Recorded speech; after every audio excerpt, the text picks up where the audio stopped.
менің орныма хан боласың деген ғой. Енді ұлы таққа отыру керек, киімін киет, ханның киімін киет.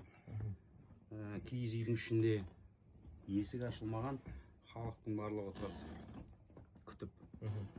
Кім болады екен хан деп.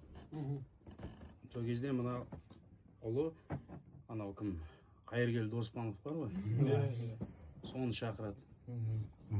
Айтады, қазір мен киіз үйден шыққан кезде менің күшімді бір сипаттап беретін бір жақсы күй ойнап берші дейді. Былайша айтқанда выход қой. Мықты выход істеп берші дейді. Сол кезде Қайыргелді атамыз мынандай күй шығарды.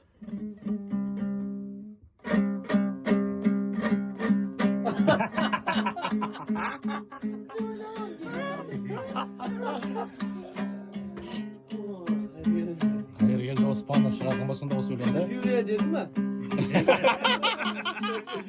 Ай! Деді ма? Монша. Ол басқа өлең ғой, ол басқа өлең.